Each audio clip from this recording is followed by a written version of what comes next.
Welcome to the Big Knowledge Football Dynasty Podcast. I'm Sonny and I'm your host. You can find me on Twitter at Big Knowledge FFB. So I am hosting tonight. It's Friday night and we have a 4-round rookie mock draft for you. I have 3 fantastic guests. It is a pre-NFL draft mock draft. So there's a lot of unknowns, but all of my guests promise me that they are completely willing to stake their entire reputations on every pick they make tonight. So hold them to it. Just kidding. No, I have great guests tonight. I'm very confident in these guys. Let's go ahead and introduce them. I'm going to do it alphabetically. First guest is Bill McCarthy at SuperDuperFlex on Twitter. He is the co-host of the Fantasy Timeline podcast. Welcome, Bill. Thanks, Sonny. Happy to be here. Excited to do this. Sweet. Next, I have Brandon Lejeune, the Dynasty Deep Dive on Twitter at Dynasty Deep Dive. He is the host of the Debbie Deep Dive podcast. Welcome, Brandon. Hey, appreciate the invite, Sonny. I've always been a big time listener of your show, so I appreciate the invite. Awesome, man. Thanks for joining. I really appreciate it. And then last but not least, Scott Connor at Charles Chill FFB from the Dynasty and Chill podcast. Thanks for joining us, Scott. Yeah, man. Thanks for having me. This should be fun. Going through everything's going to change in the next month or so, but this should be really fun. So thanks for having me on the show. Been a big fan since you started it last summer. Awesome. Thanks, man. Yeah, I'm excited about this too. I think that I picked a good group of guys that I feel like you guys are brave enough to go a little deep. And I just, it's only so much fun in the first couple rounds of a rookie mock draft. So I think the fun stuff is when we get on a little bit further into the 3rd and 4th round. So with that said, I did send you guys all a very long message last night about kind of some, I wouldn't say rules, but kind of some guidelines that I was hoping we could stick to. And I'm going to tell the listeners just about that real quickly. So the first thing was it is a 4-round draft. So we have 48 picks. It's going to be really tough for us to try to round table every pick. So what we're going to do is whoever makes the pick gets to talk about the player. So we have about a minute and a half. And if you make that pick, then you're just the guy you're going to, get to talk about. And everybody else, if you have some kind of nugget or some kind of gem that you think is really worthwhile, by all means, share it. But in general, I think we're just going to try to let, kind of go around each person. So that will kind of expedite the process, but it'll also kind of create a dynamic where you have to start picking your guys, especially as we get into the later rounds. You're going to have to put your stamp on guys or maybe even reach sometimes if you're going to be able to talk about the guys you want to talk about. So I think it's going to be kind of fun.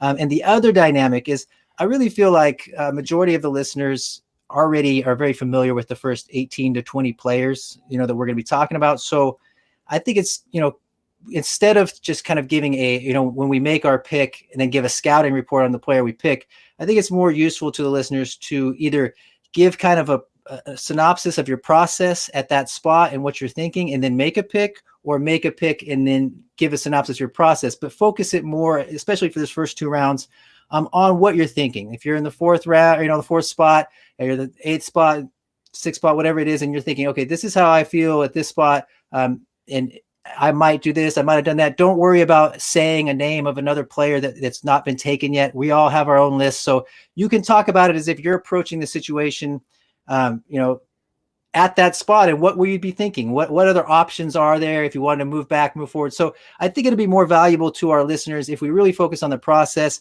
have 4 different minds kind of navigating the different spots in the draft and creating, just a much better version. And still you're making a pick. You're still forced to make a pick, but that'll kind of, give more focus on the process. And then as we get to the 3rd and 4th rounds, then I think it'll be, a little more interesting to start adding scouting type stuff, because these are guys that maybe our listeners aren't quite as familiar with.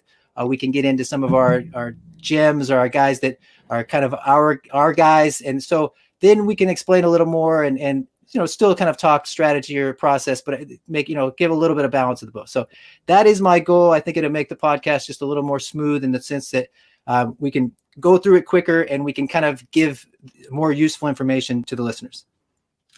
Excuse me. Okay. So before we get into the podcast, I did want to mention just the setup, just for context sake, the kind of the setup lineups. So basically we're doing like a 10 team or 12 team league, but a start 10. So it's super flex. You start 1 quarterback, 2 running backs, 3 wide receivers, 1 tight end, two flex, and 1 super flex. It's kind of a standard start 10 league. It doesn't really matter in the context that we won't know what a lot of the teams we would be picking for teams would be. But just in case, for terms of strategy for that dynamic, this is the context of the rookie draft settings. So without further ado, let's go ahead and get into it. We're going to go and go in alphabetical order, unless you guys want to try something different. And we'll start with Bill at the number 1. And you want to just lay this one in? Yeah. So I think this is the easiest pick in the draft, being super flexed. I mean, based on everything I did when I was doing my reviews for Rookie Digest, Burrow is just head and shoulders above anybody for me, quarterback wise. I mean, I don't even think if you need a running back, if you're in a 12 team or more super flex, I think you just have to go with Burrow. So he's my number 1. He's a tier of my own for him. And yeah, I mean, his accuracy is just incredible. I mean, he might be lacking a little bit in arm strength, but overall, like, he's just top for me by far. Sweet. All right. You are on the clock, Brandon. All right. Well, again, this is super flex, so quarterbacks I think have some value. So you got to think about, do you want to take a running back here? But I'm going to go with Tua. I think I'm going to take this is going to be a good risk reward, but I think his hip is going to come back. He's a young man. I think he's going to heal. And I think arguably if he hadn't gotten hurt and continued a great season, he would have, he's in the running to possibly be the number 1. So with the super flex, I'm just going to take a shot, especially with the depth of the wide receiver class. I'm probably not going to get a bell cow running back on the back end, but quarterbacks reign supreme in super flex. So I'm going to take 2. Good pick. Scott, you on the clock? Yeah, easiest pick in the draft. It's 103. I'll take Jonathan Taylor. All you have to say about Jonathan Taylor is the 4.39 40 at 226 pounds. Better than Mixon, Chubb, Barkley, Gurley, and Ezekiel Elliott. So whether you think he's those guys or worse, or if you have other red flags with him, whether it be his pass catching or his workload in college, slam dunk 103. Some caveats: if anybody has 2 picks in the top 4 picks, I actually have a couple leagues where I have a 101 and then another top 4 pick. I'll take Jonathan Taylor at the 101, and I'll make one of the teams after me pick one of the quarterbacks, just because, not that I'm not on Tua or Burrow, but I think their fantasy ceiling is maybe, I don't see either one ever being a top 5 fantasy quarterback. I think they're stable. I think they can have long careers, but if they're going to settle in that, Carson Wentz, Baker Mayfield range as their ceiling, I would rather take a shot on Jonathan Taylor. If he's Zeke or Barkley or Chubb or Mixon, I'm going to be able to trade him for any one of those quarterbacks plus next year with the way people value those running backs. So I'm willing to gamble on Taylor. He's the only running back I'm willing to gamble on over one of those quarterbacks. So he's an easy pick at 103. Good pick.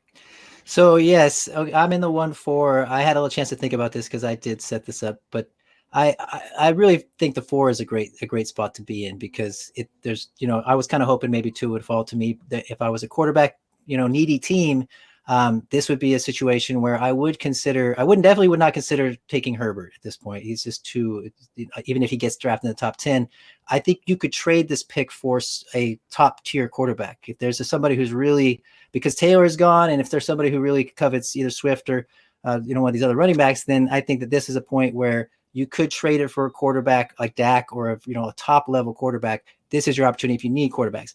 I'm going to pretend I'm picking at the 4 spot, and I almost certainly would just be taking a running back here. Not just because I can get one of my top guys, pretty much one of the top 2, and maybe my top pick, depending on, how it all works out with the draft and everything. But I love the fact that in the 2nd round and even in the 3rd round stuff, there's just so many more opportunities for wide receiver and really good ones. So I would definitely be taking a running back here, and I will be taking DeAndre Swift. And not much more to say, but besides the fact that I just think that with his pass receiving, I love Dobbins, and I had Dobbins ahead of him, but I just feel like there's less risk with Swift. I think that at worst he's kind of an Alvin Kamara, and at best he could be Christian McCaffrey. So I'm pretty, I think there's just a lot of upside there, and I'd like to see where he goes, and that could all change. Okay, you are back on the clock, Bill, at pick number 5. Okay. I'm going to go with J.K. Dobbins. I think at this point it's running backs just because of the how top heavy the draft is for them. He has been probably, I would say, the most consistent of the rest of the running backs that are available, that at least in my top tier. So, he's pretty much an easy pick for me here at 105. And like you said, with the quarterbacks, I don't think there's really any other quarterback I feel comfortable taking early on in this draft. So, it's Dobbins. Good pick. Brandon? Yeah, well, Bill took my pick, so it looks like I'm going to have to go to the well here. So good pick for Dobbins, Bill. But for me, I could go with Cam Akers, but I can't leave my favorite receiver, CeeDee Lamb, on the board. So I'm going to take him. My guy, Charlie, when my very first email on the show, Charlie is always emailing every week, and he'll say, whoever takes CeeDee Lamb is going to be, that's going to be my guy. So yeah, he'll be very high on that pick for you, CeeDee Lamb. Yeah, I mean, he's just, his size is great. I mean, his yak ability, he's that alpha dog. And I have these dreams of Howie Roseman for the Philadelphia Eagles since I live in Philly, seeing if he can't get his hands on CeeDee Lamb for Carson Wentz. So with that dream in mind, I think he has all the physical ability to be, that solid X receiver, dominant alpha male on any kind of NFL roster. So I'm going to take CeeDee Lamb here. For sure. Definitely. Okay, so I'm going to update it real quick since we're at the 1-6. So the 1-1 was Burrow, then Tua, then Jonathan Taylor, DeAndre Swift, J.K. Dobbins, and then CeeDee Lamb at the 1-6. So we are on to the 1-7, and that is Bill or Scott. Yeah, so with the 1-7, Bill kind of hit on it a little bit earlier. This draft, to me, right now, the way I'm seeing it, until we see landing spots, this is basically a draft with 5 running backs, and then I'll be blunt, pretty much crap. And there may be a couple running backs that jump up into day 2, but I can't predict who they're going to be right now. And they're probably going to be fringe guys that may land in spots that aren't that great. So if I'm sitting here at the 107, just assuming that everything's, straight across the board, I have the 207. I'm very comfortable with the receiver and the quarterback potential that I can get there. So I think you have to go with a running back just due to scarcity. So I'm going to take Cam Akers. I have him slightly as the number 4 running back. And I think just due to scarcity, they're going to get pushed up, very similar to 2018. That was the draft with Rashad Penny and Ronald Jones and Royce Freeman and Kerryon Johnson. And if you remember rookie drafts, it was all quarterbacks and all running backs. You maybe had 1 receiver or 2 receivers at most, but people started pushing those running backs up just due to scarcity. And I think right now that's how the running back landscape is in Dynasty. There's about 10 safe guys and then the rest all up in the air. So I'll go Cam Akers at 107. Yeah, not to mention he's a beast. So, yeah, great pick. So, yeah, unfortunately, I was hoping maybe CeeDee Lamb or Cam Akers fell to me. I still don't think I would feel comfortable taking Herbert.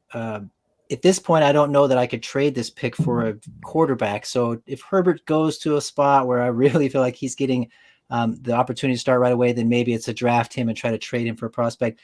My gut tells me that there's still a 5th running back in this class, and that is Clyde Edwards-Helaire. So I'm going to take Clyde Edwards-Helaire.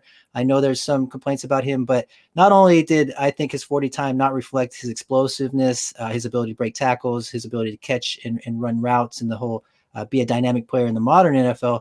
When you see all the teams that visited him throughout the process at the combine and everything, it was pretty much every team that we want to see get a good running back. It's like every landing spot that's potentially a running back with rushing and passing and all, there was a lot of teams that were interested in him, a lot of teams that visited with him.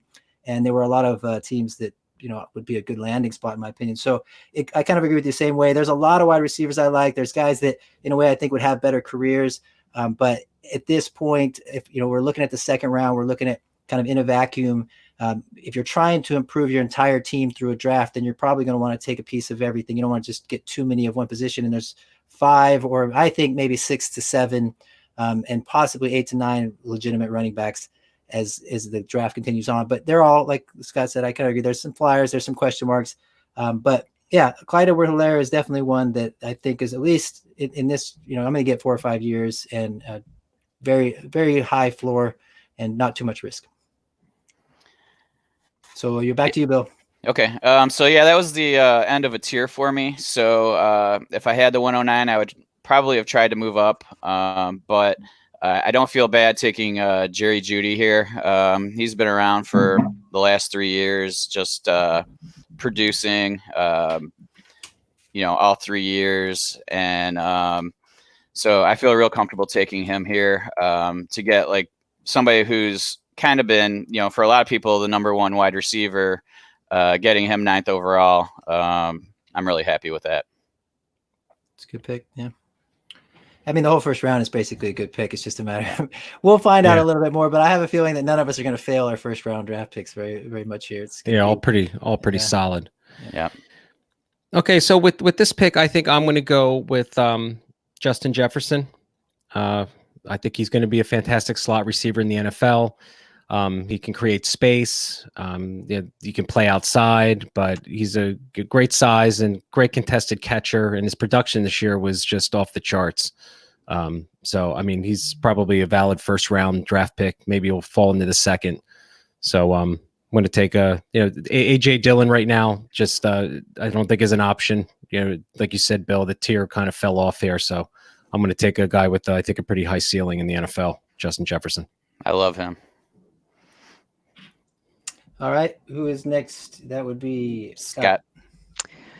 Yeah, Brandon, man, I was expecting you to take Justin Herbert, and I've talked about for the last month that this is a clear 110 tier break for me. But after the combine, I was willing to move Justin Jefferson into that wide receiver 3 slot. So I would have definitely taken him at the 111. He's clearly my wide receiver 3 in this class. He's probably going to get drafted at the end of the first round, most likely. And I think he's one of the youngest. I believe he's the second youngest receiver in the class. And I think he's a guy that can contribute right away. So again, with receivers, you're not only looking for quote unquote hit rates, but I mean, this is Dynasty. We like to trade. And what is hotter than DJ Moore or Juju Smith-Schuster or AJ Brown? You want the guy that hits right away, puts up that rookie season. Next year, you can turn around and trade him for 2 receivers that go in the first round if you wanted to.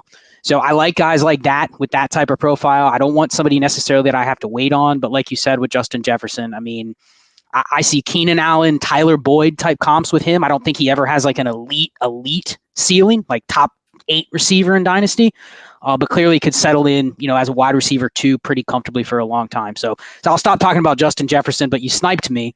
I'll go with Justin Herbert just based on he's going to be probably a top 7 or higher draft pick in the NFL. Get him at the 111. I'm not a huge fan necessarily, but I think he can add a little bit with his legs enough to be fantasy relevant. And with his draft capital, I think he's a really safe 111. Yeah, I think he'll be gone by then too. I think in Superflex at this point, there's so many desperate teams that there's nobody that's sitting even back in the second round or something that's not going to move up and try to go and get Justin Herbert if they can. Because he runs like a gazelle. So I really think that there is something to his rushing ability. So Scott took Bo Callahan. I mean, Justin Herbert. And so, all right, I love this 112 spot. I actually love right here at the end of the first, beginning of the second. I think there's just so many great wide receivers here that if I had a chance where I have a team with really good running backs and I have a chance to just try to like land a couple of these spots in here. Oh man, because there's right now I'm really having a tough time between 2 guys. And if I was sitting in this spot, I would just be talking to the guy right behind me and trying to trade for his pick too. So I could just make 2 straight wide receiver picks. But I am going to take Henry Ruggs. Henry Ruggs Jr., I think he is just an explosive, dynamic athlete. I think in today's NFL, people underestimate what teams are trying to do with these guys and what I think people just see him as a speed guy. He's not small. He's 190 pounds. And I think people, weren't convinced after watching him play football, but if you watch him play basketball, you might think he's actually a good football player. So go watch him play some basketball. But yeah, I think that this is a great spot to land a guy who could essentially be, I don't know about Tyreek Hill. I don't see Tyreek Hill, but I see a player that is not just Deshaun Jackson. I see a player who has tremendous stopping ability. And so to me, when you can run routes, you can explode down the field, you can jump, you play with physicality, you're pretty much a full package, and people just want to downgrade you because you are so fast. I'll take that all day long. I'll take as many Henry Ruggs shares as I can get, especially at the end of if I'm the champion at 112 and I get to add Henry Ruggs to my lineup, I'm very stoked. I have to say, just to pipe in here for a second. Sure, please. That video was sensational. Did everyone see that? No, that basketball video. But that's Oh, what yeah. it took That that was video to get people incredible. to think he was good at football. That's what doesn't make sense to me, is that until that video, until people were watching him play basketball, they were kind of like, oh, he's not that good. And then it's like, oh, he can slam dunk a basketball. He must be really good at football. That man can get off the floor. He can jump. He can jump, and he can play. I mean, he can stop on a dime, and he can run a 4.27. And nobody's ever run as fast as him and jumped as high as him in the combine ever. And, it used to just be for tight ends, but now, see, basketball's moving on to the wide receivers, and that'll add, a few picks in ADP just because of that. Yeah, the mutant players. We got, it's like it's going to be a big blend of different type players soon. It's going to be running back / quarterback / wide receiver / tight end players out there. Yeah. It's going to be great. I think there's one in this draft. Pretty much. That's exactly right. Okay, so who's on the clock? This would be. So it's me, and I'd be 201. So I'm pretty happy with this pick here. I'm going to take T. Higgins. He's one of the only early wide receivers that actually has that kind of prototypical size. I think he's like 6'4", around 215 or 220. So like most of the guys are pretty slender, wiry wide receivers, and he's one of the few guys that I feel like has a pretty good floor just based on that. So I'm super happy with him in the second round. Yeah, were you disappointed he didn't work out? Did that change anything for you? Not particularly. I mean, we've seen what he can do. So, some guys, they just know their measurables aren't, they know their measurables aren't as necessarily, crazy as some of these guys. So they just know they're not going to make any money by testing. So they just don't. So that doesn't really bother me. He could be AJ Green and get him in the second round. This shows the depth of this draft. It's crazy. Okay. So Brandon. All right, so I think if you're in a league and you're looking at your team right now and you are really desperate for a quarterback, I think this is where you may consider Jordan Love. All right, so because he's not in the top tier 3, but I think he maybe is that first guy in tier 2. So, if you're really a QB needing team and you want to take a risk, I could see you maybe doing that. But I'm going to assume that I'm not in that position. And for this pick, I'm going to continue with the wide receiver trend and take Jalen Reagor. Think he has enormous upside. I know everybody was disappointed with his 40 time at the combine, but there's a difference between play speed and running fast in the 40. And I've done a lot of watching him and made a couple videos actually on him. And the guy is a contested catcher. I know there's people out there that worry about his hands, but I think that's all fixable in the NFL with reps and practice. And I think he's very versatile, which is one of his biggest traits, is he can be placed all over the field. And I think if falls in the right offense, like the Philadelphia Eagles, and he's used creatively, I think he can be an ultimate weapon in the NFL. So I'm going to be taking Jalen Reagor and feeling pretty good about it. Nice. You can tell that the Eagles are on my mind when it comes to wide receivers because we have none. So I noticed I was looking at all the different meetings that teams had, and the wide receivers. There was a lot of wide receivers that met with the Eagles, so they are on the same page. I can only imagine. So, all right, Scott. I am torn here, but like I said earlier, if I had the 103 and I was lucky enough to get Jonathan Taylor, I'm now at the 203, and I'm willing to take a shot on Jordan Love at this spot. I would like to take him a little bit later, but again, we don't know what the teams look like. We don't necessarily know what other picks the team has. So I'll take Jordan Love at the 203, only because I think he's clearly going to be the fourth quarterback off the board. And especially if someone trades up to get Tua at the 102 or the 103, I think it's going to push Justin Herbert up into the top 5, potentially. I mean, it'd be a long shot, but it could be quarterback. You never know. They're saying he's top 10. I mean, that's he's got the talent, but I guess there's not many of us here who are Jordan Love fans. I haven't heard a single person gushing about him, but and I mean, you have the potential there. You have the teams that are in the 5, 6, 7 slots. You have Miami, you have the Chargers, and you have Carolina, all that could potentially take a quarterback. And then you have teams that are in the early teens, like the Colts or the Buccaneers. So those are two decent landing spots that if he were to go there, I would like. But if he also gets pushed up into the top 10, the hit rate on a quarterback in the top 10 is a lot higher than even a guy in the first round. So I think this is a variable pick. If he falls to the late first round, if he's that quarterback that drops and drops and drops, probably moves back in super flex leagues. But I think at the 203 right now, I'm looking at some consensus mock boards, and he's moved pretty comfortably into the top 20. And I think it's just going to continue to move up. So Jordan Love at the 203, purely a value pick. Yeah, it's a great value pick. And you can't go wrong taking a quarterback. Is probably if he gets the first round draft capital. I mean, look at Daniel Jones and just all of them. Haskins. There's so much value there. Absolutely, great pick. Yep. Okay, if I was the 1-4 guy who made the choice to take DeAndre Swift, I would be dancing so happy right now. I just can't even tell you guys, because one of my favorite wide receivers is still there, and I would have taken the bet, and I would have gotten a guy who I think could be the best receiver in the whole class, and that is Denzel Mims. Super stoked to put Denzel Mims on my 1-4 with DeAndre Swift. If that happened, it would just be a great combination. I loved watching Denzel Mims, just his progression. I kind of looked at his different years.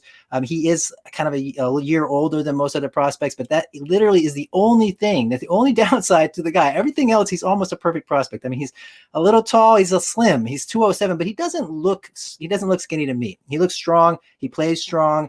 He blocks really well. And when you run a 4.3 840 and a 6.6 cone and everything, he showed the athleticism that surprised me, and I just loved him as a player. Before that, I do worry a little bit about the Baylor thing, but I would take that bet, especially at the second round, 4th pick. I mean, oh wow! So I'd be doing the happy dance, and I would be hitting that smash Denzel Mims for the pick. All right, so with the 205, I'm starting to question where to go. I don't really feel comfortable with anyone. I mean, there's a lot of guys that, have that upside, have that ceiling, but there's like warts for everyone now, in my opinion. So I think I'm going to go with Bryan Edwards. He's it's another one of those size wide receivers. I don't know. I'm getting drawn to those guys, which is weird because I'm typically the guy who likes those shifty, smaller guys. But there's just not a lot of those guys in this draft that, and just from some things I've heard where like coaches comparing him to Debo, they say he's got better hands than Debo. Like they played together, and some coaches were just really high on him, even in comparison to Debo. So that alone, I mean, just the fact that I'm not, a scout, so I can appreciate what other people are saying about him. And he's just a guy I feel like has probably one of the bigger ceilings left with, a decent floor. So I'm going to go Bryan Edwards. Cool. I have reservations only because I wonder what's going on with the last year and why he went back to school and everything. It just seems strange to me. And then him not, there's just too many unknowns. But yeah, with terms of dominator and all that, he seems like he's going to be going at some point here very soon. So if you wanted him, you're going to have to take him. So I want to update. Where are we? We're at 2 Edwards. Let's do one more, and then we'll give an update. We'll walk through the picks that have happened. Okay. Yeah. So, I'm a firm believer playing Dynasty that, you want to win a championship. But when you have players that you've watched that you really like and you think there's upside, I'm going to take a guy here that might be a little early. But again, if it's a player that I really want, I'm going to take Michael Pittman Jr. Okay. One of my favorite players, watched all his film. I mean, I thought that he did really well at the combine. He did a great 3-cone. But I mean, 74% catch rate. This is like one of my favorite players in my Debbie podcast. I've talked about this guy for months. And you know what? I might be a little early to the party, but I don't care. It's like one of those things that, I mean, he's big, he's tall, he's tough, he's mean. And I just love his swagger on the field. I got to have him. I'm taking Michael Pittman. Like it. All right, Scott. Wait, before we do, I'm gonna update. Let me update the listeners because this is a podcast and we don't have anything visual. So let me just try to walk through what's already gone. So the first round, Burrow, Tua, Taylor, Swift, Dobbins, Lamb. 1-7 was Cam Akers. Clyde Edwards-Helaire went 1-8. Jerry Jeudy 1-9. Justin Jefferson went 1-10. Justin Herbert, 111. Henry Ruggs Jr., 112. 2-1 was T. Higgins. 2-2, Jalen Reagor. 2-3, Jordan Love. 2-4, Denzel Mims. 2-5, Brian Edwards. And 2-6, Michael Pittman Jr. So we are on to Scott at 2-7. That's the second straight pick that Brandon has sniped me. It is not too early for Michael Pittman. No, it's okay. It's okay. I think with him and Denzel Mims, those guys could potentially, I wouldn't be shocked if both of them ended up being top 3 receivers in this class a year from now. And I think they're simply the only thing you can really knock on them is that they went back to school, that they're a year older than some of these other guys. But literally, I was going to take Michael Pittman at 206. So you sniped me again. I think it's not too early in this range. I mean, literally the 111 to the 208, it's preference. There's going to be, I talked about it a couple shows ago on my podcast, was that there's going to be leagues where I intend to go into it hedging my bets, saying I'm not going to be stuck. Last year, I took J.J. Arcega-Whiteside in 13 dynasty leagues, and I took A.J. Brown in 11. And so that one worked out great. One, I'm sitting on a ton of shares, not really sure what to do with. So I want to diversify a little bit, but you may not be able to diversify given who's in your draft, who likes who in this range. So I think that's a great pick, not too early. I'm never going to draft this player. It's funny I said that. I'm never going to draft a player, but I don't see myself, unless it falls to a point like this, I don't see myself taking any Laviska Shenault. But I'll take him here at the 207 just simply because he's probably in this same tier with the guys that win at the 111, 112, 201, 202. And he's at the 207. So I think best value on the board, certainly, but I would be happy to shop this pick on the clock and say, what wide receiver that's already in the NFL will you give me for this pick? And I'd probably accept a lot of different names if I had to pick Laviska Shenault, but I'll take him just purely on value. Yeah, that's a good value. It's interesting because I think this is one that if you were actually doing a draft before the NFL draft happened and this was the draft, you could end up scoring a really high pick with Laviska Shenault in the second round. Or, we could find out more in it, but I don't think he's going to go much lower than that. So it was really, it's high upside. I feel the same way. I don't know that I'll be ending up with a lot of Shenault, but at that point, it's hard to pass on. So it is on to me, and I am going to take my guy, AJ Dillon. So, yes, I actually heard a better comp the other day. I heard Leonard Fournette, I think, is actually maybe a better candidate. But I think that people are just overlooking my guy, AJ Dillon. I actually heard the Dynasty nerds call him. They all agreed that he was Samaje Perine. So I certainly hope that people listen to the Dynasty nerds and follow that, because if I can get AJ Dillon in the second round at pick 2-8, and this is a team that already picked Clyde Edwards-Helaire, I'm looking at there going like, there's other wide receivers, but some of my favorite guys have kind of disappeared. And there's like KJ Hamler and a couple other guys I might consider. But honestly, that's where the drop-off was. And I think that the potential I think people underrate his vision. I think because he's so stiff and so large and he moves kind of awkwardly, people underrate his speed and his even just kind of some of his moves. I think that he's just kind of one of those people that he looks weird doing it, but I don't think NFL teams are going to underrate that. And I think when you get around a draft day, people are some of this is going to change. So getting him at 2-8, I think, is a value, especially when we find out where he lands, which is most likely a team that is going to be wanting to use him and use him a lot. He some wear and tear, and there's definitely some concerns. But to get a guy that I think could potentially be a bell cow and just an elite athlete and also a good running back, by the way. At 2-8, pretty excited. All right, with the 209, I'm going to take my number 4 QB, which is Jacob Eason. I think that somebody's going to fall in love with the big armed quarterback. He's one of those guys that I could see getting picked somewhere in the first round.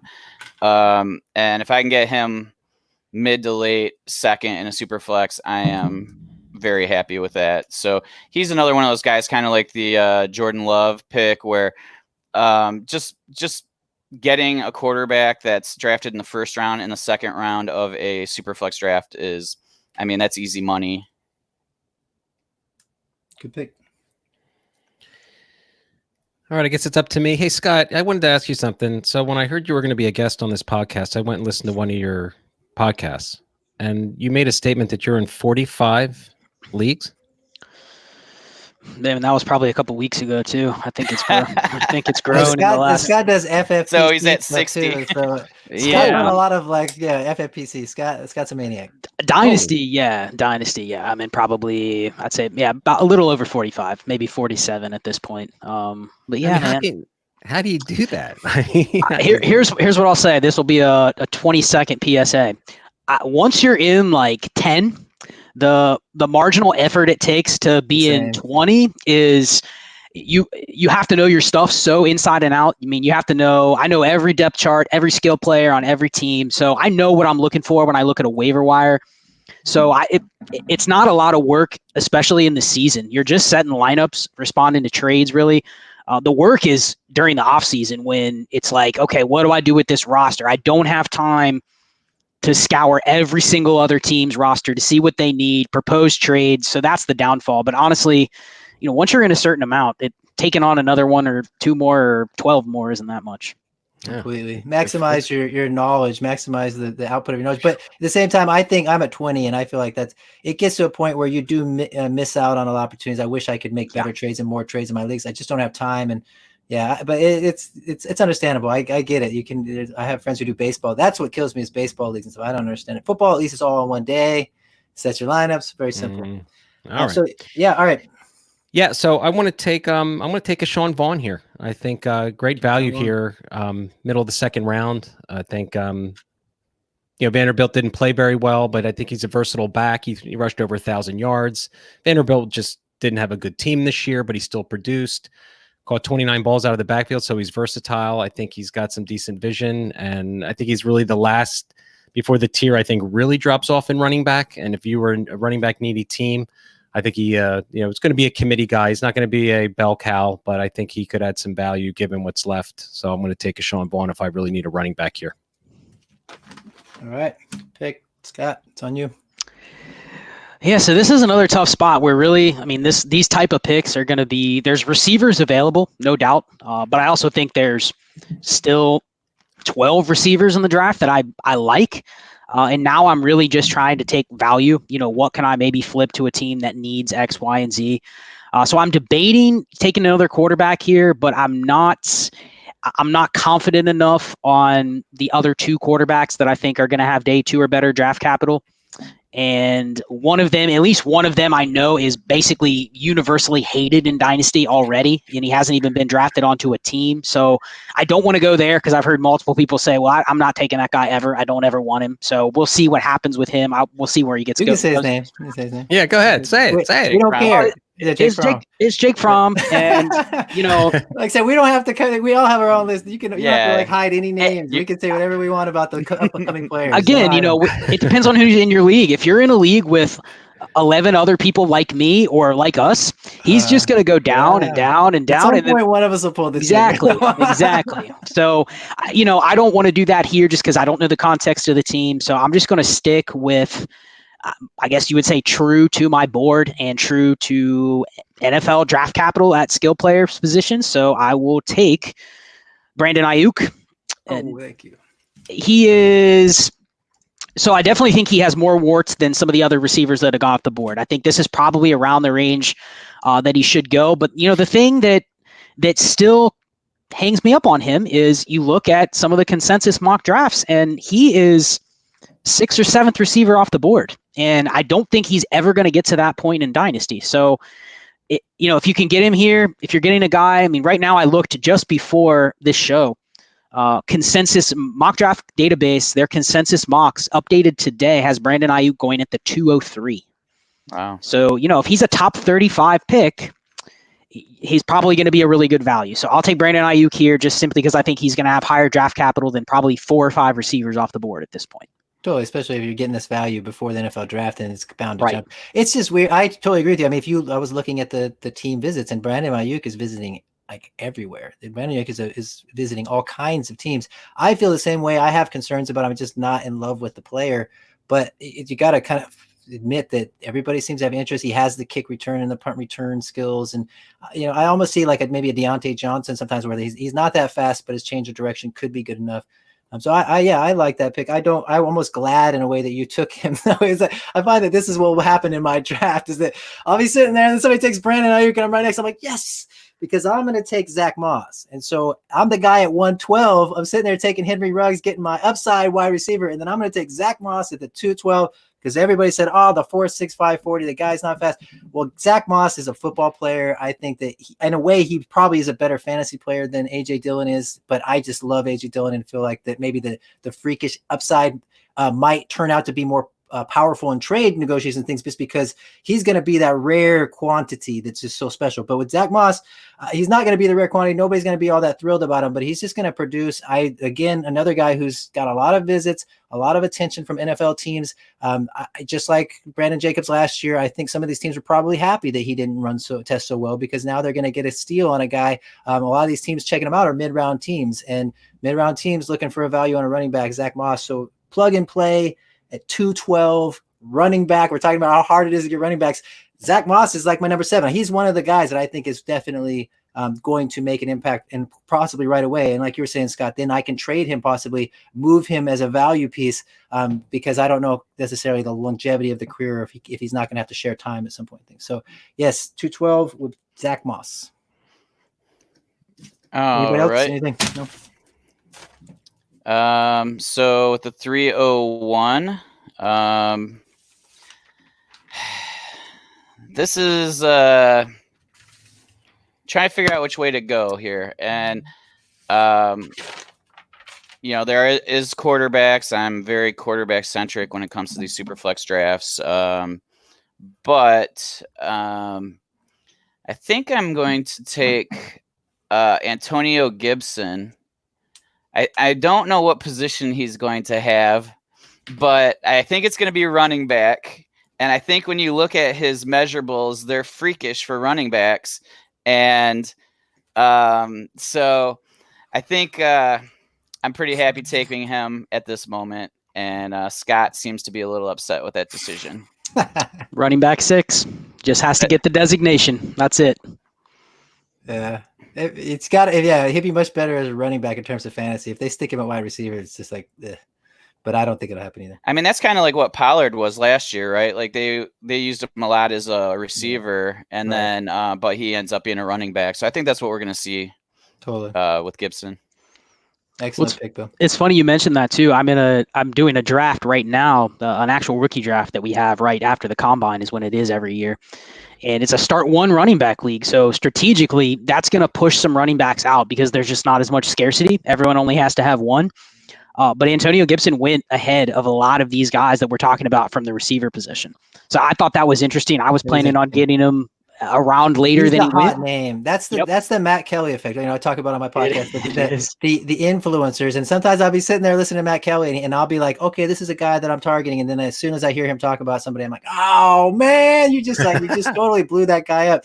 So that is one that I feel like I was thinking about Anthony Gordon or Gibson, and early on in this offseason, and then start hearing his name so much that it became kind of hard to totally get cited because at this point there's so many unknowns and everybody's on him already. It's the darlings get harder to get by every year, especially with all these quality podcasts out there. Well, he put up that Joe Mixon comp on Player Profile. That's an extra round bumped up in the rookie drafts right there. Denzel Mims with a Chris Godwin. I thought it was going to ruin so much. Yeah, it does.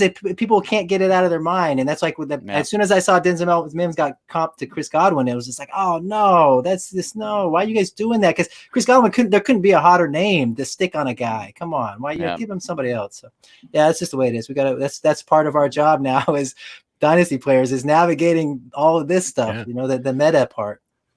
So, okay. I mean, the guys come on and they become the dynasty darlings. Everyone's talking about them, and you feel like their value rises because everyone's talking about them, putting out the Twitter stuff, and they just rise. But is it supposed to be a rise because of his skill, or is it just because everyone's buzzing about the guy? The NFL teams like him, but I don't know that they like him as much as the fantasy world. Even it's gotten to the point where it's like I think it's kind of shifted to I can't pay that price. Same thing with Darwin Thompson last year. I felt the same way. It was like I liked Darwin Thompson early in the offseason, but then he was everybody else's Darwin too, and at some point he started going up in the early second round. I was like, "What is going?" I got AJ Brown after Darwin Thompson in a draft. My God, that's absurd. That happened, and Darrell Henderson went before him too. That happened. People, that's where the running back craze goes wrong because you just feel like I've got to get running back. No, you don't. There's a lot of guys you can figure out later.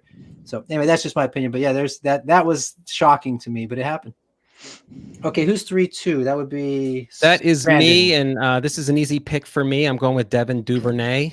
Okay. Another one of my favorite players ran a great 40 dash at 4.39, but he was moved from the outside last year, to the slot, and he was really the only real weapon in the passing game for Texas. And he's got really sticky hands, 84% catch rate, but he's tough, and he just gets open. And I think he's going to be a great slot receiver for an NFL team. So you've landed yourself a new listener, Brandon, because my guy Charlie, the same guy that was like, whoever gets CeeDee Lamb is the smartest guy in your draft, he also he talks about Devin Duvernay. So you've definitely landed yourself a new listener, and Charlie, this guy is going to love your content. You guys are right on sync together. So all right, 3-3, Scott. Yeah, so at the 303, I'm kind of debating between a couple players here. I think it's interesting to see how this plays out with, the running backs 6 through 8 so far off the board are all guys probably not going to even go on day 2 of the NFL draft. So it's tempting if you need a running back to potentially take one here, but I'm going to wait. There's a couple others that I think I can get a little bit later. So I'm going to simply go with recruiting talent, upside, athleticism, and hopefully top 75 draft capital, possibly round 2. So I will take Donovan Peoples-Jones. Ooh. He's an iffy one, right? Like, because he just was kind of disappeared his whole career. Yep. I hate him. I don't know why, but I just don't like that guy because he didn't play football. And all he did was just he tests out amazing. But you get those measurables. Somebody's going to fall in love, and he might end up with that opportunity. He's fast. So, I get this, and there's value there. That's absolutely a value pick because he could be one of the top. But I just I can't buy in on that one. Yep, it's personal. Okay, so I'm at 3-4. I would be picking in the 1-4. That would be DeAndre Swift, and then followed that up with who did I take? Oh, Denzel Mims. Oh, that was great. And so this would be great if this team was wide receiver needy. I'd be very happy. I would not even be considering trading this pick at all because I feel like I've got a guy in KJ Hamler that could be an instant impact player. And to get him in the 3rd round, he might go to your Eagles, Brandon. I think that the Eagles actually have a lot of interest in a guy like Hamler. He'd be a perfect fit. And I don't know that he'll go in the 1st round, but I don't think he'll get pushed past the 2nd round. Just an explosive player, the way his cutting ability. I really like just watching him play football. He's just kind of electric, the way he just kind of moves with the football in his hand. Obviously kind of small, but I just think the NFL is shifting to the space-oriented plays and allowing a lot of these smaller guys to open up and be effective. And I've talked about this on my podcast before. I feel like we got to find guys that can maximize their touches because the pool is getting sucked dry with the wide receiver. Everybody's sharing so many touches between tight ends and running backs and wide receivers and all these different types of wide receivers that it's nice to find guys that can break off big plays and they might get 4 or 5 touches, but a touchdown could be involved or deep plays and big plays. So I'm excited to take KJ Hamler and add him to that team. I wouldn't even consider any kind of other moves because he was high on my board. I actually had him up there with A.J. Dillon and Zach Moss. It's just that I was thinking the value of the running backs, those 2 guys, I had to take it over them. But to see him there at 3-4 is exciting.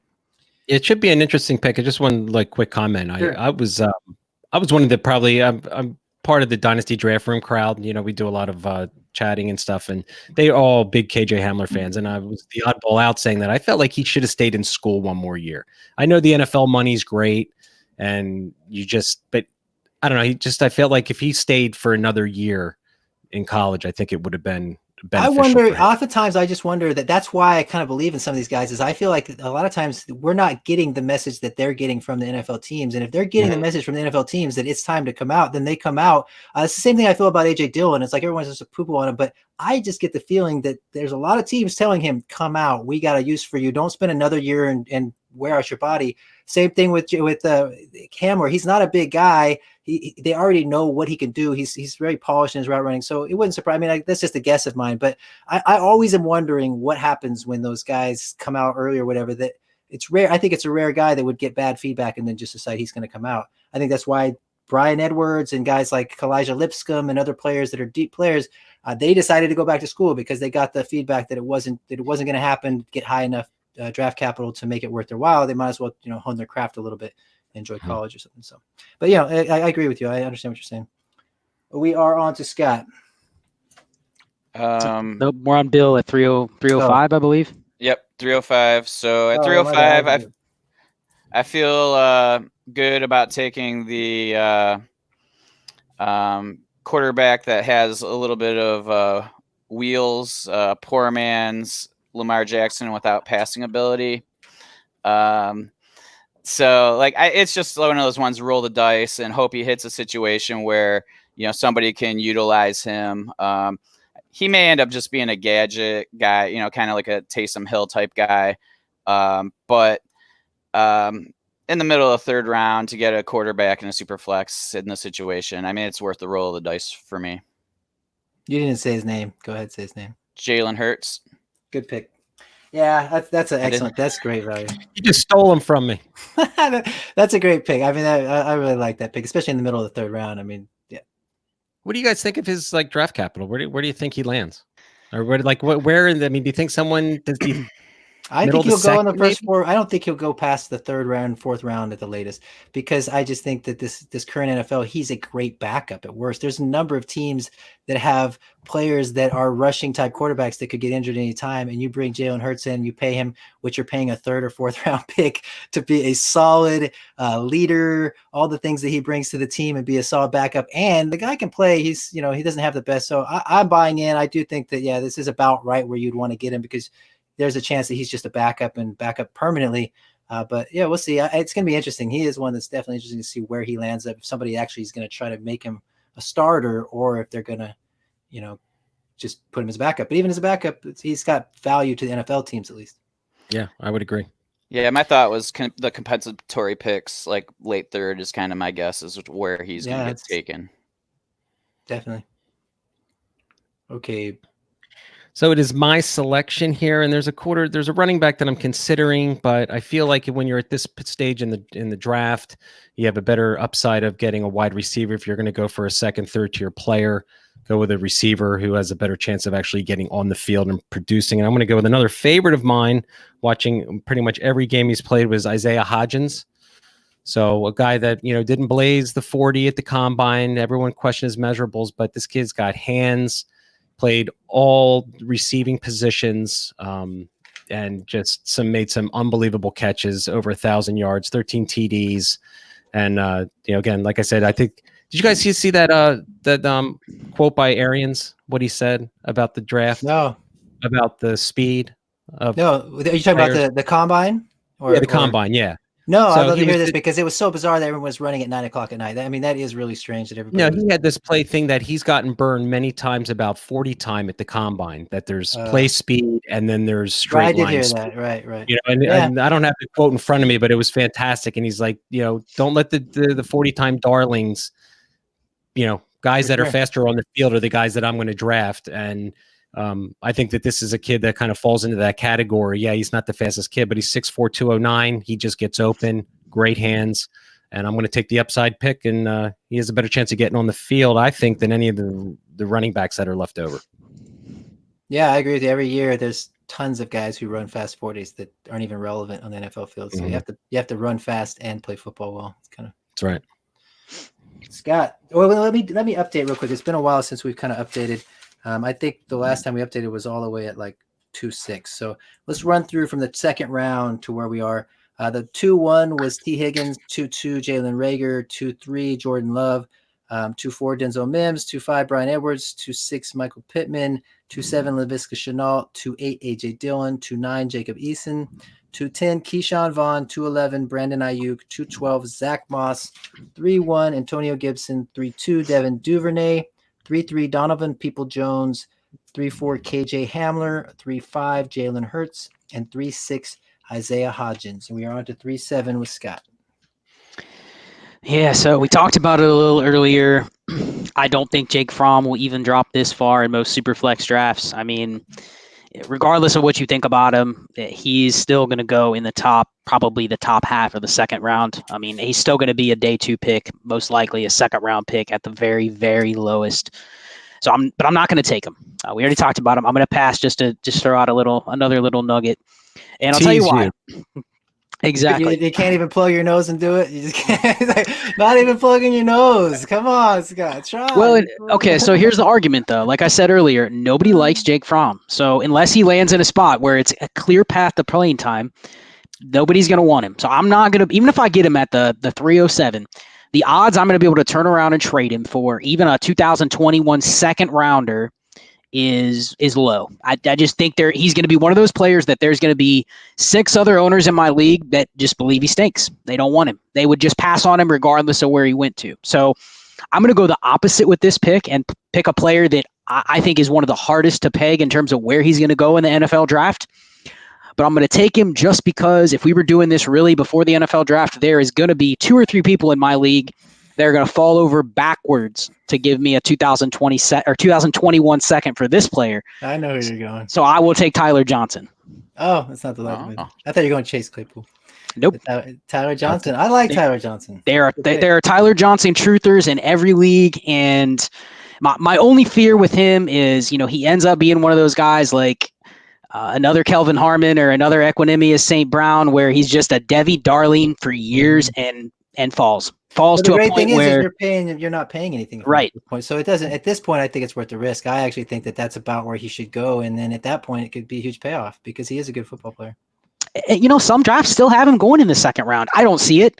I don't think he's done anything that makes his stock higher with some of these other receivers rising around him. But, if he's a round 3 pick, you get him in the 3rd round and there's some truthers in the league, you may be able to flip him for more. So Tyler Johnson, 307.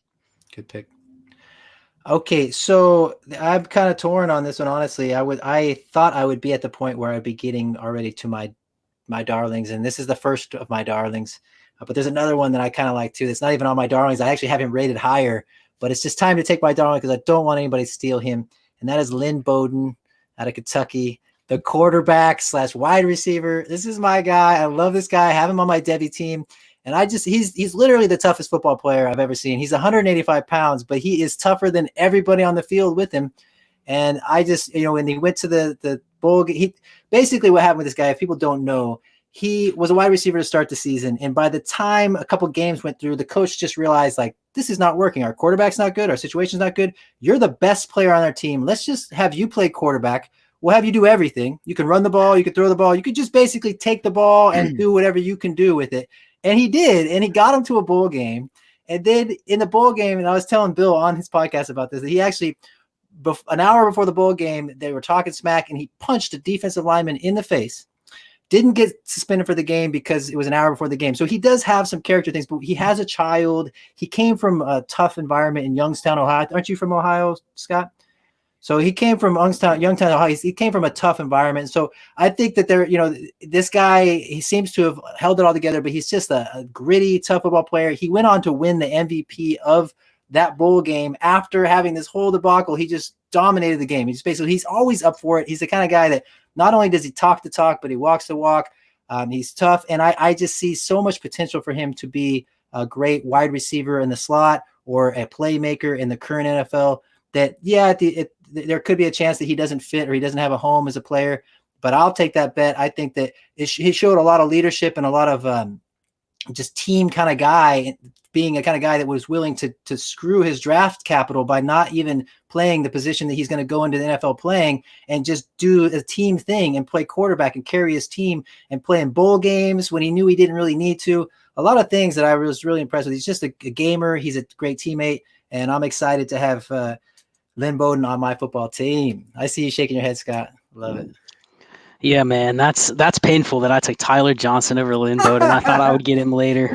I mean, you guys see me. I'm in my Kentucky hat, drinking out of my Kentucky glass. Yes, from Ohio. How could you do that? This is your lesson. So be happy you're learning this lesson now and not in one of your drafts. I am, and honestly, the thing I tell people about Lynn Bowden is, I would ask people during the season, hey, you guys watching Lynn Bowden? I mean, literally, Kentucky's starting quarterback went out with an injury. Before the season even started, their backup quarterback transferred to Ohio State, and then their backup to the guy that got hurt also got hurt. So they decided in a blowout to put Lynn Bowden in the game. Mark Stoops said, hey, we'll give you a shot at quarterback, and they never looked back. And they literally they ran the 3rd highest run rate of all college teams last year. I mean, they literally line him up in the Wildcat, and they just run the ball every play. Amazing. He either hands off to the running back or he runs it himself, and they couldn't stop it. Gained over 1,200 yards in the SEC. I mean, if he was on Florida or Georgia, people would be sitting here going, I mean, this dude's incredible. So it's draft capital, though. Where is he going to go in the NFL draft? I can see him landing in a great spot with the team that really likes him. But if he's a 5th or 6th round pick, I don't know. But still, I mean, that's a great pick. I think I learned the lesson, and I'll take this away for a couple months from now. You're welcome. You're welcome. I think this is a really good lesson, though, because when you're at this stage of the draft, you just take the players that you want, and you don't worry about, looking at ADP and be like, oh, well, it's too early. Because now, Scott, you're going to have to live with yourself if you're playing against Sonny every week when he's sticking Bowden in his lineup. He's going to jump me next time. Wherever you're going to, so there's a good lesson. You take the guys you like and you live and die with your decision. It's just a game. Yeah. I love it. That obviously said it's going to hurt a lot less now when you're getting him and knowing that this, that this was just a mock draft. It's just a mock draft. All right. So Bill, on to you at the 3-9. All right. So 309, I am going to take Antonio Gandy Golden. Bill, you did it again. I don't have any reasons. We're getting to the point where I'm not really sure what to say about these guys. No, I know he's played at a real small school. But he's super gifted athletically. I saw a comp of him for Devontae Parker. So he's kind of that size, that, athleticism, so just a big wide, another one of those big wide receivers. So I feel like a guy that I can get at this point that, could potentially transform even into maybe a wide receiver 2 in the NFL, I'm pretty happy with. So, Antonio Gandy Golden. Brandon, you want to say something? I think you liked him, so go ahead. Oh yeah, I mean it's somebody who comes from that small school. He goes to the Senior Bowl, plays well, and I think he's one of these guys that he has the size and he has the contested catch, but again, draft capital. Where is he going to be drafted in the NFL? So I think it's a good risk reward pick. Because there's a lot of people that love him, but then there's a lot of guys like me who think he's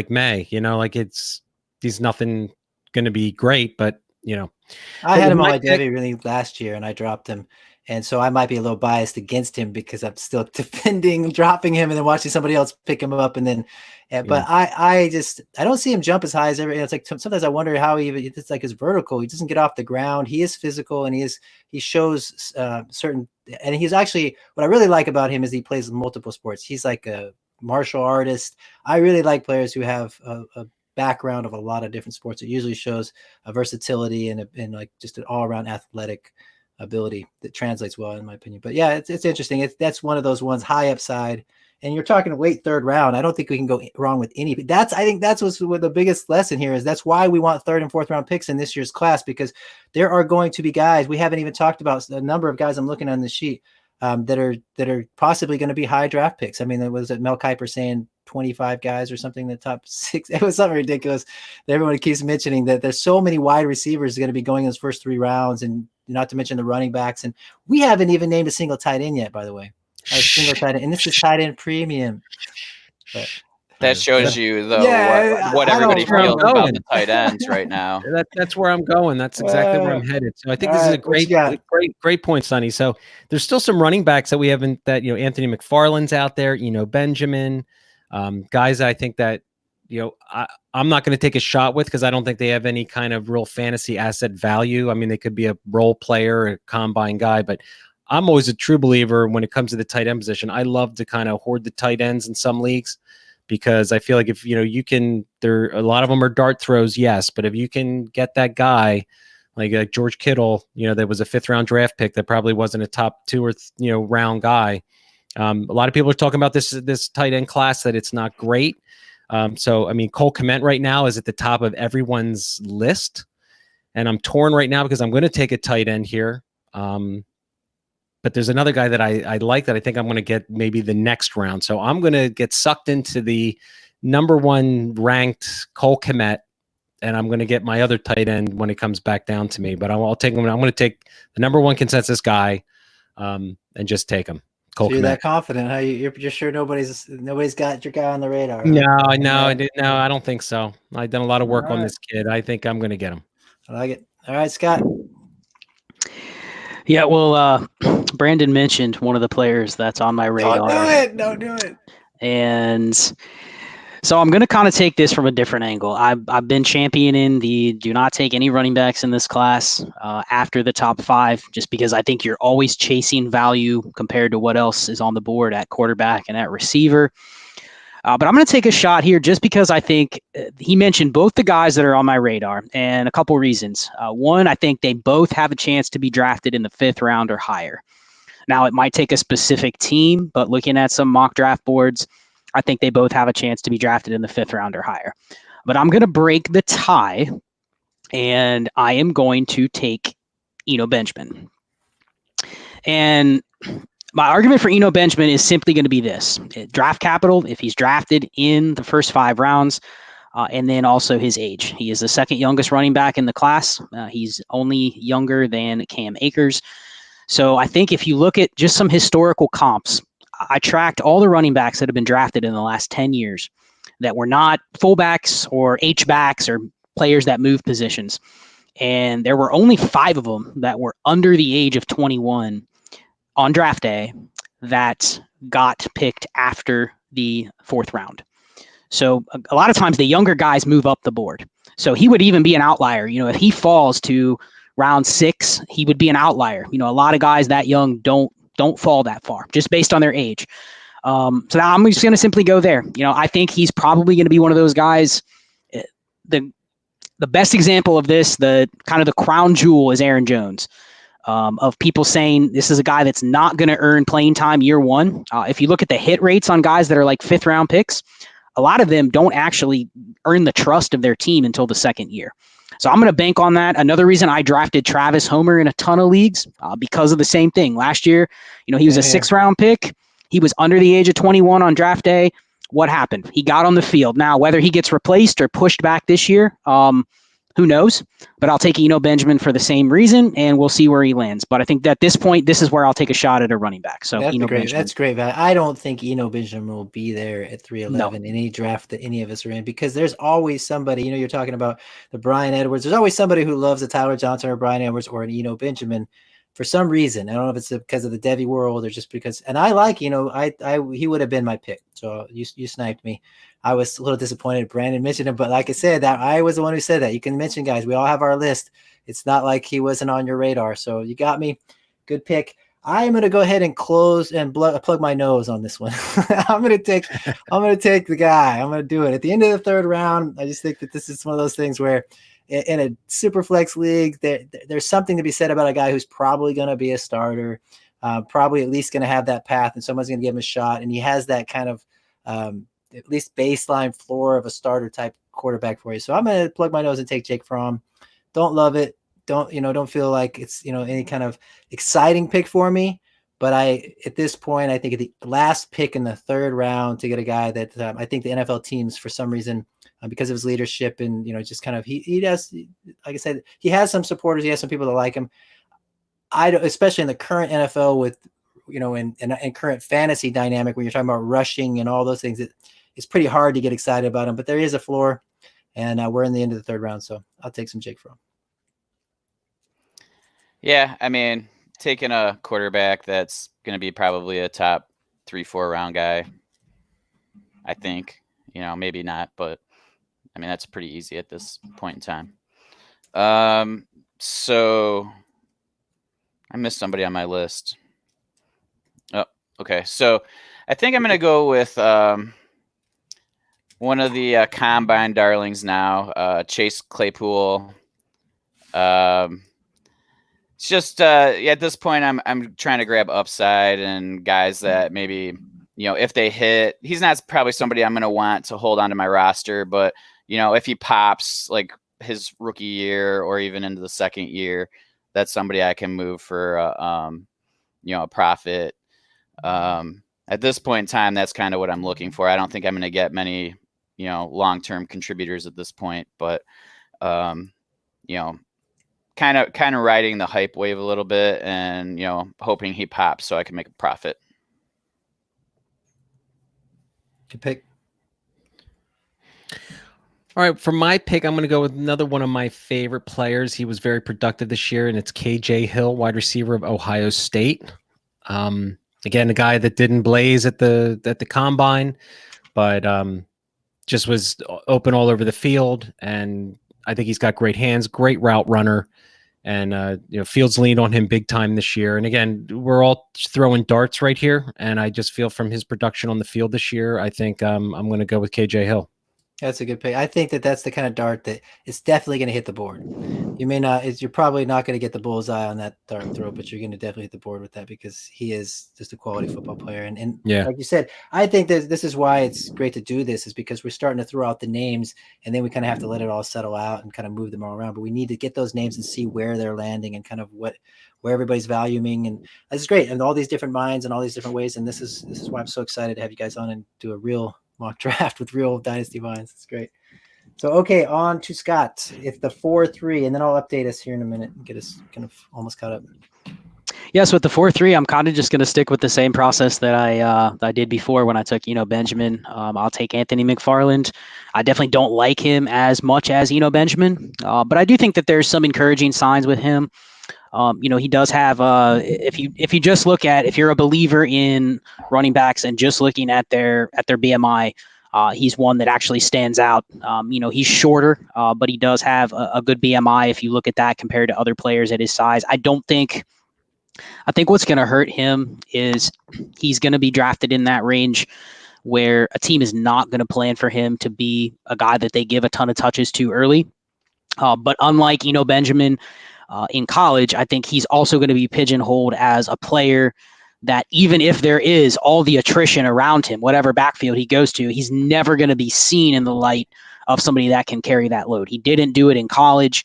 So I don't think he's ever going to be somebody that's going to be like, okay, if he gets really lucky in the right landing spot and then there's an injury around him, boom, we're going to give him, a full workload and potentially give him a starter's role the next year. But I think, just based on the fact, I think he's going to go in the top 5 rounds of the draft. And I'm interested in running backs in this range. The good thing about this versus taking a tight end or a receiver is, and I've been saying this for a while, is that you get a quick turnaround on a running back. Very quick. First of all, if they make the team. That's the first thing. I know last year I was big in drafting a guy like Karan Higdon. I took him in the 4th round of a ton of drafts. He ended up not even making the roster. He had some buzz, but he never made the roster. So I think you get a lot more clarity with running backs quicker. If you draft a tight end here, you may sit on that roster spot for 3 years. And it may be a guy that you think, oh my gosh, I got him a round higher than I thought I would have ever been able to get him. And you're stuck with them. So basically, you're stuck with that player for 3 years using up a roster spot. So I like taking shots on running backs at this point of the draft because I think it's a quick turnaround. You'll know where he stands in his backfield probably by the end of training camp, if not midway through the season, and then you can reassess. So that's kind of why I like taking running backs at this shot, and he's a guy that's going to get draft capital. So Anthony McFarland. It's a great point. I love taking shots on running backs in the 4th round too. It's such a beautiful thing. And like you said, there's certain players that you're not going to have any clarity on for the first year. So anytime you can get some clarity on a player, even some wide receivers that just play a different, position or kind of spot, they have more of a potential to kind of show what they do early than some other guys. So it's always kind of good to keep that in mind, especially as you get to these later rounds, because like you said, no one's going to value them anyway. The only way they're going to value them is if they get on the field. So it makes a big difference. You did snipe me again, so thanks for that. Now I have to think. This is a tough one for me. I'm thinking about the guy at 1-4, and I'm thinking about the way he's looking at his draft right now, and he's got DeAndre Swift and then Denzel Mims and then KJ Hamler, and he's feeling pretty great. I could go running back here. There's one running back I really like. I'm not even going to mention him because I really don't want anyone else to do this. Hopefully you guys don't have him there. But I think that this guy's going to try to complete the kind of the full circle and take maybe the most hyped and kind of complete tight end coming out right now. And there's just a lot of things to like about Adam Troutman. So I'm going to go ahead and take him. I thought he looked great at the Senior Bowl. I thought he did well in a lot of things I saw in the combine. I think that maybe he doesn't have the highest ceiling of some of these guys, but when you talk about production, I think he'll come out and get a chance pretty early on because he does have blocking prowess as well. So pretty excited, to see I could get a potential starting tight end in the 4th round. I think that just watching this happen makes me think, okay, if I'm in tight end premium leagues, there's going to be some value on tight ends because we haven't talked about even a number of other guys who in the scheme of things, it may take some time to develop. But we saw what Mark Andrews and some of these other guys did, and even Tyler Higbee. I mean, Tyler Higbee won Bill and I our league together. Essentially, we won our championship on the back of Tyler Higbee in a tight end premium league. So it's amazing what some tight ends can do for you. So I'm going to go ahead and take Troutman and just kind of build out that, and then instead of looking at value, just looking at somebody who might actually just trying to draft a complete draft and create some nice value for their team. So that would be it. Round it out with the tight end. All right. So my pick, I can't pronounce the guy's last name, so I'm going to skip him. I'll leave him up to somebody else.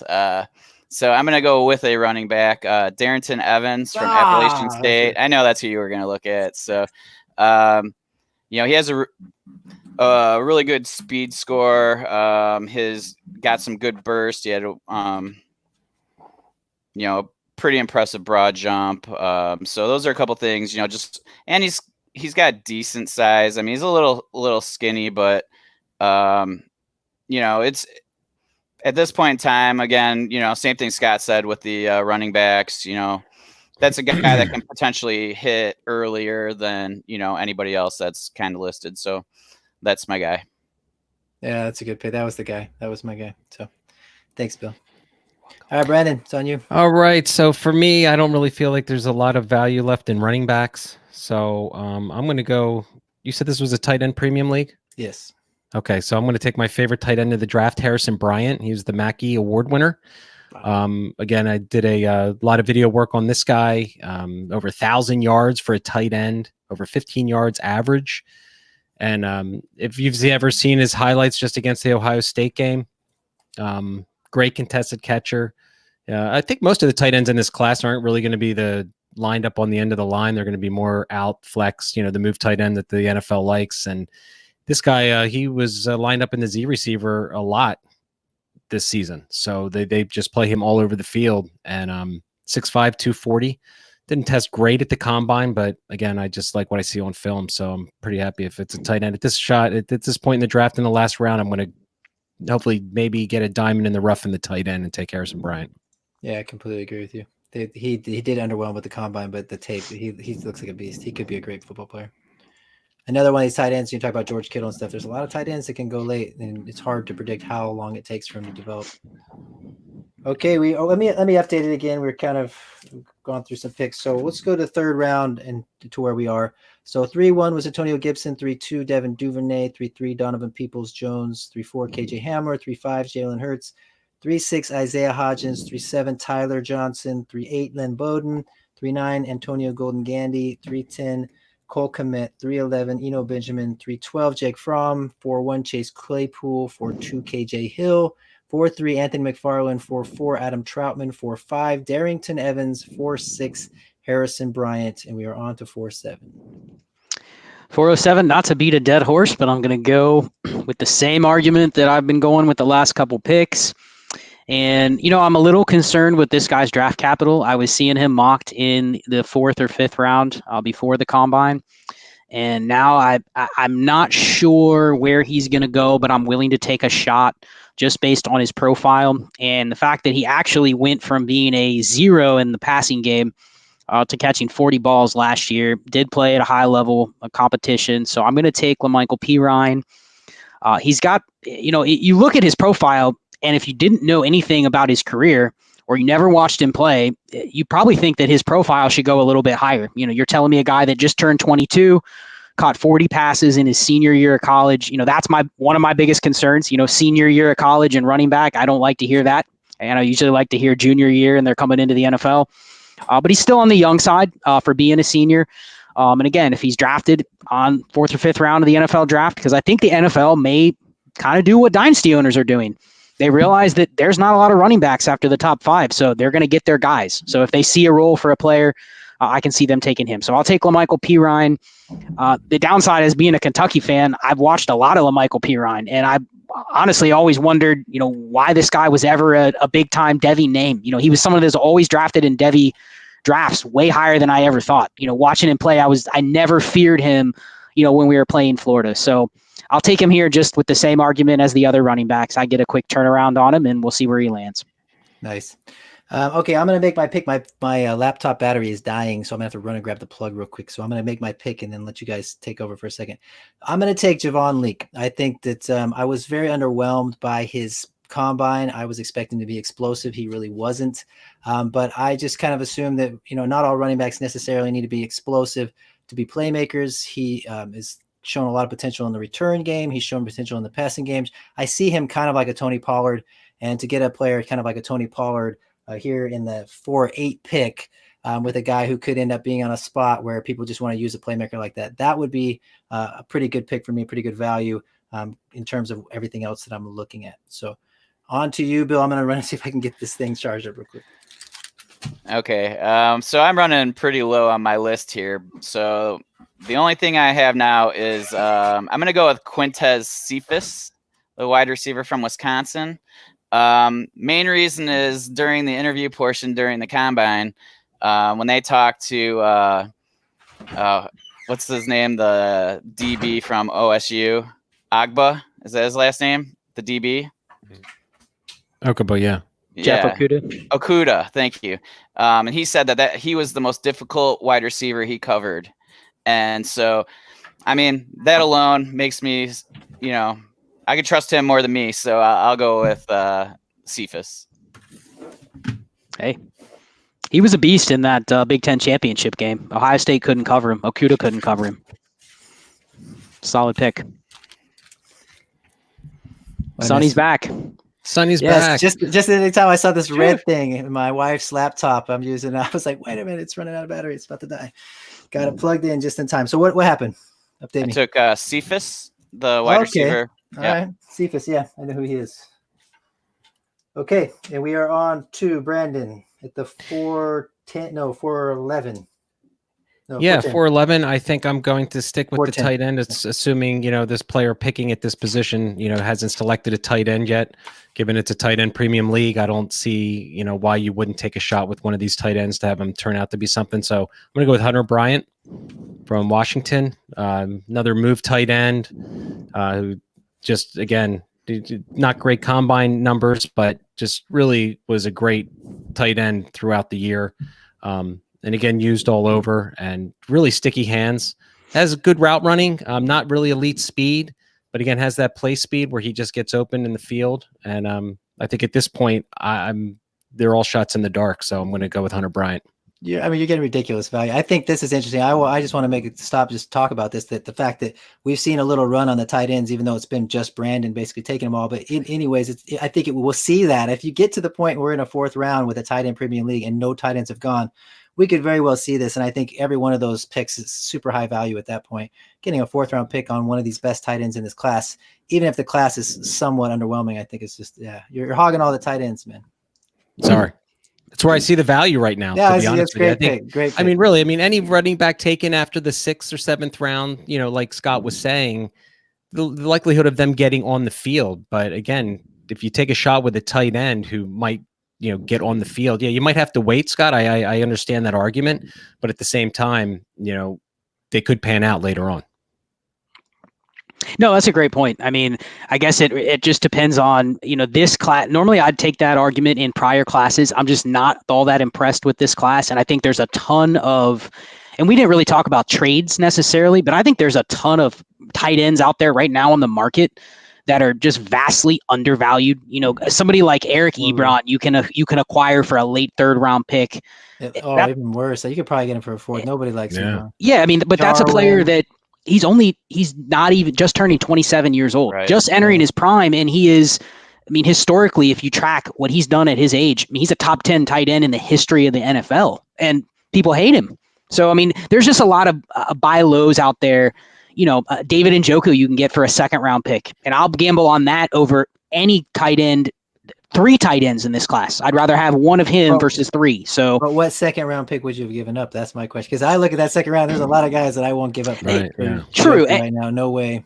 True. Totally. Njoku's fine, but there's still a lot of questions with him. I think this 2nd round is intense. Totally. I just think I see myself, if I'm on a tight end, I'm going to shop picks and try to get one during the draft, even if it's one of these 3rd round picks that I picked, just best player available. I'm going to try that route first. So, but I get it. Hey, if you draft 4 or 5 of these guys and you just hold them on your bench and a couple of them hit, I agree with Brandon. You could have a big turnaround, because those tight ends, if they hit, they rise up real quickly. I mean, you've seen what's happened to, some of the guys that populate, the top 15 right now. As soon as they pop, boom, their value explodes right into the top 12, top 15, because people are starving for tight ends in most of these types of leagues. Yeah, I think a good example of that is Mike Gesicki. He was down in Miami. He had the Gase curse down there. As soon as Gase left, everyone on the team seemed to, blossom, which is interesting. But now look at him. I'm trying to acquire him in a lot of leagues right now. I think he's got real potential, especially if Miami drafts a quarterback. So yeah, you got to wait for tight ends. You got to wait for tight ends, but if you got deep rosters, which are all the Debbie leagues that I'm in like super deep rosters, so I can hang on to these guys to just kind of see if I can't get a diamond down the road. Sure, it's different processes, and I think with Gesicki and stuff, it seems so funny that people forget how it's the process. Everyone expects it, and then 1 year in, everyone forgets and freaks out and goes, "This guy couldn't be any good because he didn't show in the first year." And it's like, well, of course, with this, and then it happens in the third year, and everyone goes, "Oh yeah, that's right. This is what's supposed to happen." So yeah, all right, we're on to 411, Scott. Yeah, I mean, and one thing just interesting, if you play in a 2 tight end league, even if there's a tight end premium and it's 2 tight ends, I think it's really there's going to be some difficult decisions for teams in the 3rd and 4th round, because if you hit on one of those tight ends, it definitely supplants the value of any receiver and most running backs. So I think some of those 3rd and 4th round picks, they're going to see really good receiver value fall in those leagues just because people want to take the shots on the tight end. So I think it's really format dependent. So I like we're having this discussion. I'm going to make my last pick. It's going to be another running back, same argument. Probably a player that nobody has on their boards, but just something I've always liked about this player. Another SEC guy. I'm going to go with Rico Dowdle from South Carolina. Younger running back. He did play 4 years, and the biggest issue that people are going to have with him is he really was never the starter at South Carolina. Always rotated in. Dealt with injuries both his sophomore and his junior year. But just there's something about him when I watch him. He actually has a profile that could, and I say could, look like a lead back in the NFL. He's a decent receiver, was a decent recruit, but just somebody that never, one of those guys you're always wanting more from. So I don't know who you can take Rico Dowdle and you can put in 6 other running backs, but this is just more a process. I'm usually taking these running backs with the 4th round picks or with my last round picks, just simply because I get a quick turnaround on them. And again, we're running back starved in Dynasty. If one of them hits, injury happens. Even if it becomes a Darwin Thompson like last year, you were getting him, Darwin Thompson, Tony Pollard, right after the NFL draft. A lot of people were on those guys. You were getting them later. They slowly started to move up and up and up in drafts to where then it actually cost you something. But if you hit like Tony Pollard right after the NFL draft, there were leagues he wasn't even going in the top 48 picks. Yeah. So, if you hit on him, you could have sold him before the year even started for a huge profit and not even had anything happen. Yeah. And even if he's a 411 pick and, he wins the backup job, boom, you can flip him for a 2021 third, just right there and turn the profit and get out, free up a roster spot, pick somebody else up. So I'll go Rico Dowdle as my last pick. Yeah, I love the process. I mean, he's got a lot of wiggle too. That guy's got some wiggle. But yeah, I think that I definitely agree with your process there. It's sometimes it's not about the player, but just, if he gets in the right position, and there's enough of these guys. We've seen the retreads, like even Kenneth Dixon. I still have like some little belief in that Kenneth Dixon can come back. There's so many of these guys that it never surprises me when one shows back up and it's like, oh, you know what? I've got my life together and I've always had good vision and I run hard and I don't want to get kicked out of the NFL. So I'm going to run even harder, and they stick around or, find a job. So, okay, we are on to 412, the last pick. I'm going to go kind of follow Brandon's lead and take a tight end here as well. There's actually 2 guys. I had a little special place in my heart for Colby Parkinson from Stanford. A Stanford tight end. But because Albert O is still available, I'm going to have to pass on Colby and go with the guy who I think has just the biggest upside. I've heard comps to Mark Andrews. He's not necessarily a good blocker for his size. There's a lot of he's a little lumbery to me, but he does have that seam. And if you find the right quarterback in the right situation, the guy's fast, he's big, he's a really good ball catcher. And he had the potential, years ago, whatever happened this last year, I don't know, but maybe he redeemed himself. And depending on what happens in the NFL draft, I could see a spike for Albert O. So to get him at 412 right now in a tight end premium he could end up being the number 1 tight end, honestly. Well, and that's the thing, like with these tight ends, is like a lot of times, people are basing it off of who gets drafted first, that sort of thing. People are so excited about, who the NFL is excited about, and that's not what we really care about in fantasy. We just want those guys who are like those move tight ends, and more like the guys that play more in the slot and that sort of thing. Like, even comparing Fant and Hockenson last year, as a Lions fan, I love Hockenson because he's going to help the team win, but Fant is the better dynasty prospect because he's not as expected to block, so when he's out there, I will expect him to get more targets every year compared to Hockenson. Sure. And it's the same thing with Andrews and Hurst, when those guys got drafted. It's just pay attention more to what their role is as opposed to like where they get drafted, especially with tight ends. Totally. I agree. Yeah. I think that's, I think that's why a lot of people hate on Henry Ruggs and stuff, is they think that the NFL likes him better than he'll actually be a fantasy player. I disagree, but I could see that with a lot of tight ends, it seems to be people almost do the opposite, where if he gets drafted high, then they assume he's going to be a good fantasy producer. And a lot of times that's not the case because NFL teams are valuing that blocking as well. Totally agree. All right, you guys crushed it. Go ahead. I just wanted to throw out one thing, not to talk about it, but Pollard. Why do you think Dallas didn't get Pollard on the field this year? That's a good question. I think it's because they paid Zeke a ton of money, and so what are you going to do? And there's no. I think this is the current NFL. Honestly, I think we as fantasy players get frustrated when teams decide not to play one guy all the time. But it makes way more sense if you're an NFL team to start two guys and give them right. Nobody gets tired. Nobody gets a chance to get hurt. As long as the guys are versatile enough to not give away what they're trying to do, it makes a lot of sense to get a stack of guys and use them. It just is not fun for us as dynasty owners. And that's part of the game now. And we all have to adjust and use that as part of our strategy. Is that there's only, like Scott said, there's only a handful. So those premium quarterbacks are super valuable. running backs are super valuable, but at the same time, it's like, there are all kinds of opportunities late, and that's where the real value in the kicking, getting the boost ahead of some other of our league mates comes, is sometimes it's just landing the no-name running back that can find that spot. And one thing I wanted to mention about tight ends, I will credit Jordan McNamara for this, is researching tight ends. We're all over tight ends like Fant or Hockenson that get drafted in the first round, especially the top 10. A guy that's picked there, should probably go in the top 10 picks or so of a draft like this, at least the first round. But his data, really, when you look at just players that ended up having at least one season if they finished as a top 12 tight end, the draft capital is actually pretty irrelevant for tight ends because there's just so many factors that go into not only the type of tight ends, but also their opportunities in the NFL. I'm a Bengals fan. We took Drew Sample in the second round last year, and people, I see him taking him in, startup drafts, and it's possible that he could produce at some point, but he's got a long way to go from actually being a fantasy producer. He's first of all got to get on the field and stay healthy, but second of all, his profile doesn't necessarily lean towards being a fantasy producer either. So I think a lesson learned is, unless you have a draft where you have tight ends that are being considered in the top, 20, 30 picks, Cole Kmet at this point is maybe a fringe top half of the second round pick. That's the highest tight end that's going to go off the board. After that, you may not have another one until round 3. So, in that case, I kind of look at the tight ends as like, Brandon, just get your guys. And then it's all about opportunity. I loved a guy like Caleb Wilson last year. Got drafted in the 7th round by the Cardinals, was a metric freak. It didn't even make the team.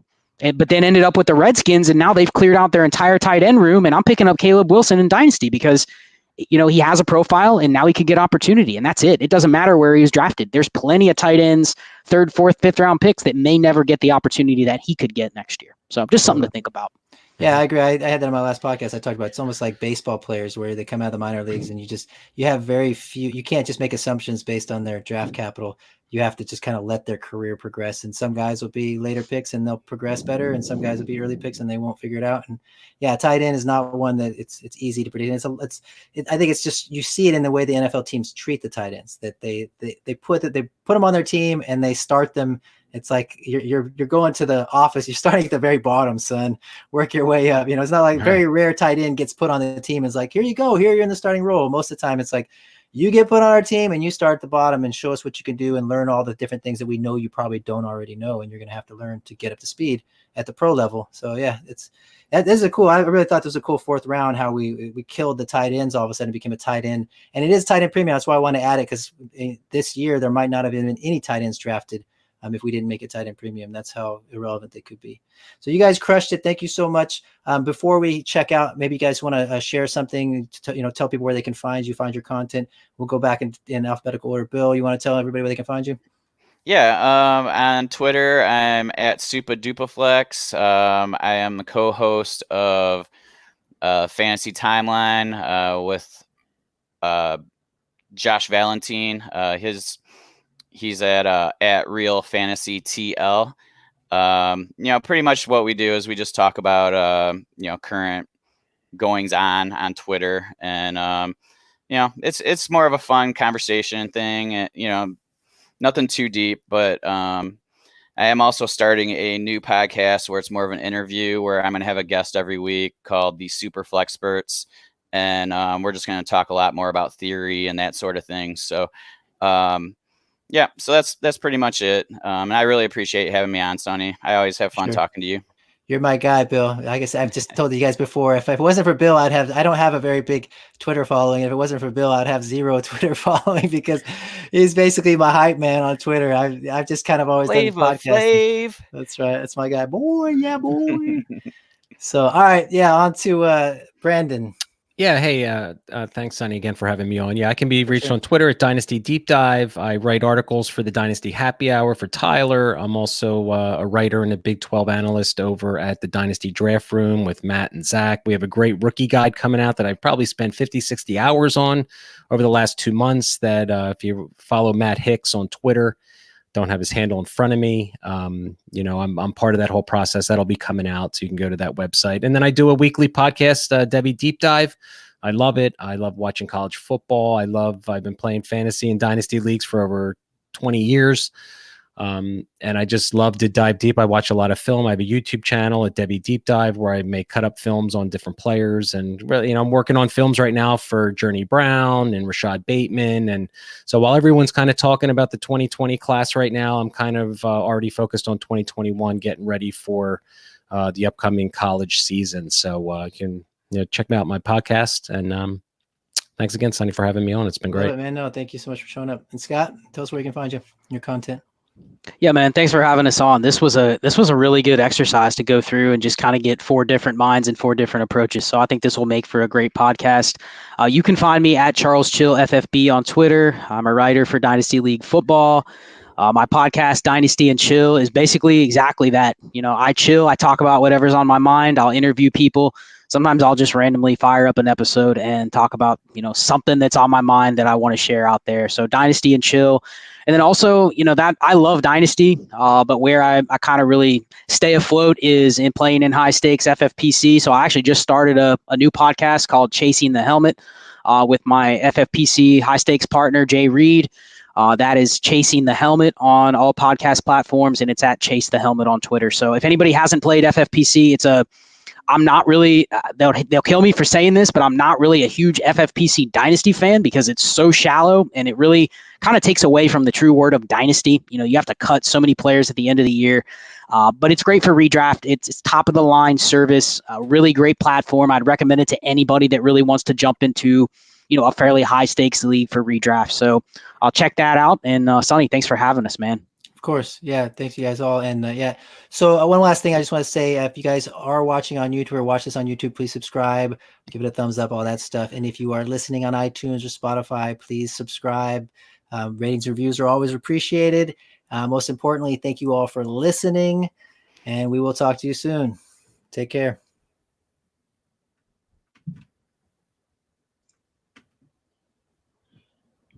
Cool, guys. That was great.